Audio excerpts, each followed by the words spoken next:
Hi guys, obviously not quite the video I envisioned for today, but on the other hand that gives me ample opportunity to talk a little bit about what you can do when you are partially disabled and have only one arm to practice, or how to use some one-armed drills. The first thing I want to go into is something that is a little combative and still a drill. If Fabian gives me a right, I go in with a slap. I go with a turn movement, again a slap. Turn movement, what would be referred to as a bong. Slap, turn, bong, turn, slap, turn, slap, turn, bong. So the way I do this here is not the Wing Chun approved way, because I'm losing my sticking. So when I say bong, so stop for a moment, come again, bong, I mean the shape and the movement. If this were actually Wing Chun related, I would have to constantly have adhesion and sticking energy. So this is more a Filipino interpretation of the drill. Now let us do it slowly. The idea is I slap this out of the way, and by having my arm here, he has only two lines of attack, either up, aside from here, because if he gives me a wide hook, he will never reach me because I'm much faster. No way. So he can only come over here, and I know this, or he could come downstairs, like here, and if he does this, I have other means of defense. But for the drill, we will stay in the upper portion, so there is only one window of opportunity for him to come. And I can go in the easy way, slap, turn, slap, turn, slap, turn, or I can every now and then bong, turn, bong, turn, bong, turn, and I can start to mix it. Slap, turn, bong, turn, slap, turn, bong, turn.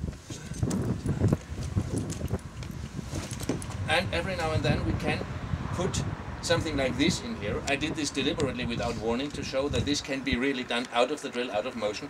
You can catch the arm, also with one arm. And this catching obviously in and of itself won't do the trick, but I can do rather nasty stuff from here while having had a nasty tweak on his elbow for a moment, getting at least a shocker. Even if he blocks this, it leaves him open for other things to come. So only to say, only because one arm is partially disabled doesn't mean we cannot do training, and it also doesn't mean we cannot do self-defense. I cannot show me teaching it to Fabian, because obviously I can only feed him one arm. So instead I will go into something else, into different slap entries. So please just feed me always a left jab. Exactly. So this would be one. Next. Stop. We will have to edit this out. This was completely stupid. Right jabs, please. Thank you. So exactly. Again. So I can cup him. Again. I can cup him. I can parry him. I can parry him. I can scoop him out with a little bit of scooping. I can make a big scooping motion. I can make a cutting motion. And I can make the big slap. There's other slaps. Now you will remember from all of my other Hubud movements that I said, come again please, that this cupping motion is only good for sports. Because if he's wearing a fist knife, he has just pierced my hand. So why did I show this? As a matter of fact, these parrying motions are the ones we are probably going to employ most. Problem with most beginners is they overreach.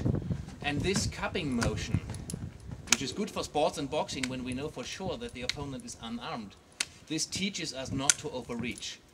And the only difference between the cupping motion and the parry is a slight turning of our wrist.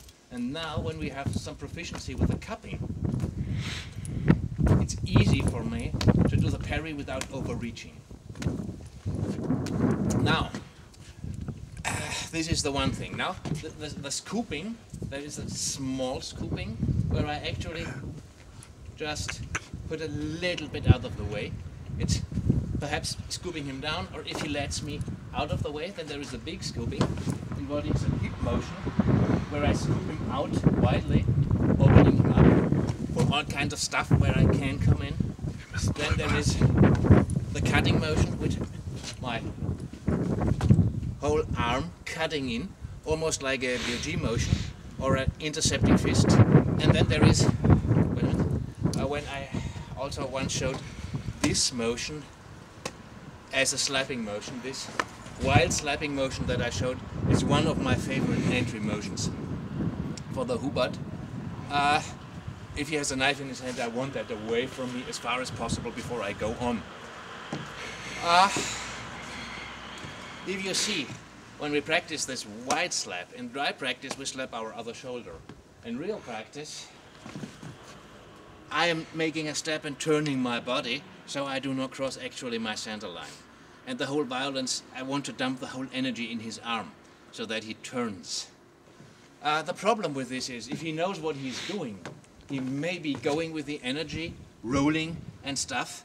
So when we just do this violent slap, and the other guy knows what he's doing, imagine him doing the same motion, or doing something like this. So this wide slap alone won't do the trick. What we need is adhesion. And this is an adhesion drill I know from several systems, where basically I go in with this entry and start trying to stay on the outside and giving him some forward pressure.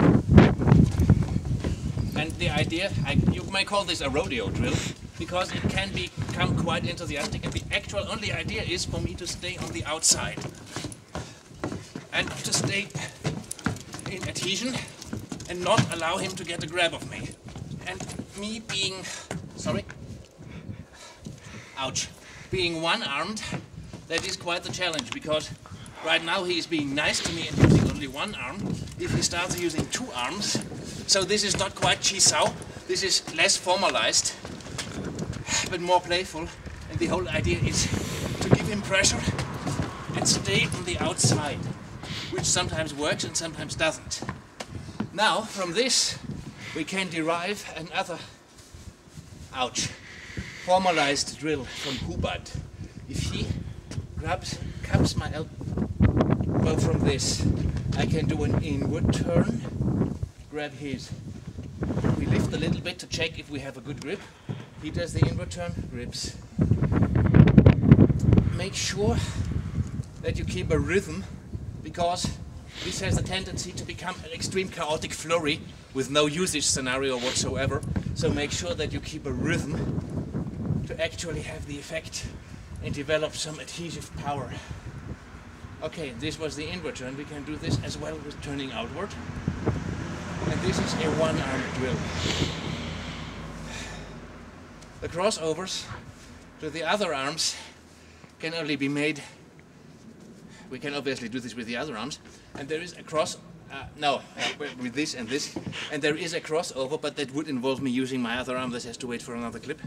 But when you have this turning into place, you can obviously, and then go back to this adhesion drill. You obviously have gained something, because I mean, you see that he is a fencer and he gives me a very good run for my money.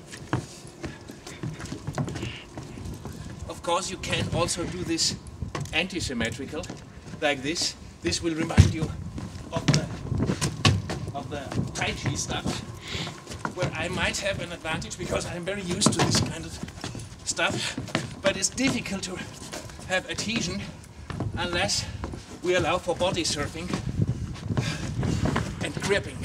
So you see, it is a great difference whether we have it symmetrical or anti-symmetrical, because actually really maintaining adhesion here is much more nifty and tricky and practically impossible to do if you don't have pressure. So this without footwork won't do. You can do this statically if you are nifty and really know how to turn your hips. There's almost no way in hell, God's green earth, sorry, that you can do this without steps.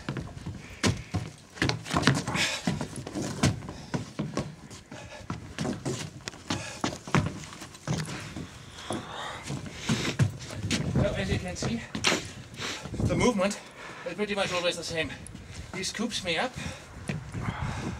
I go out, he scoops me up again, I almost snake my way out, give him the pressure, he scoops around. So this way, sometimes by just playing around, you discover potential for new drills. There is a more formalized version of this drill as well. We just, please come off the ice, because this is going to be a bit pushy. Just push down on my fist like this, and then let go. So, this is a training in elasticity. He pushes down, I absorb the force, and the second he lets go, I go forward. This is a preliminary exercise. When we have done this for a while, he just gives me a little bit of pressure, and then gives me a single attack movement to somewhere on my body. No, with the arm where we have pressure. And if I have right pressure, things should happen automatically. So I don't do anything, I just wait for what he does. And it is, again, this kind of pressure that I developed here that allows me to do this. There is no thinking, not even a reflex involved on my side. Whenever he does the movement, my forward pressure just does the rest. Obviously, I do not want to pressure like this on him, because now he just would have to do a step to the side. Even if I could catch this, if he does a step to the side, I'm falling. So this is not full throttle pressure, this is just enough pressure so that, as my CFO said, we don't hang dead meat on his arm. This is live pressure. We maybe even bounce a little bit. This is like two rubber balloons bouncing off the feeling. And when I have live pressure, no matter what he does, or in which direction he will do it, I will always be able to deflect this and press in. Again, this is not Wing Chun, it is similar, but it is not Wing Chun stuff. Now, for comparison, you won't be able to see the difference, so you must trust me on this one. Now I have the same position, but I have no live pressure. If he now does something quick, I'm not quick enough to get that. So, neurological reflexes are not fast enough. So this is really sticky energy with pressure, because if I rely on my ability to react again, I won't be fast enough. Whereas now I have live pressure on. He basically does all the work in deflecting himself. Me just maintaining my posture and going in, because he clears the path, and I just walk in rather comfortably. And the base exercise to develop that kind of springiness is you have a good solid stance, fists in a boxer stance, and let yourselves be compressed. Now, as you see, I'm dead and don't do anything. Now I'm live, and I'm catapulted forward. The idea is like this motion, where the finger has all the tension, and as soon as I release the thumb, it goes forward. He is the thumb, I'm the finger. As soon as the thumb is released, I go forward. And obviously, I will show more on this when my arm is good. But since we had difficulties to get a date anyway when filming, we stubbornly said, well no, I stubbornly coaxed my friends into making the video. That is it for today, I think, because my arm is now throbbing. But I wanted to make that. So thanks for watching. Take care.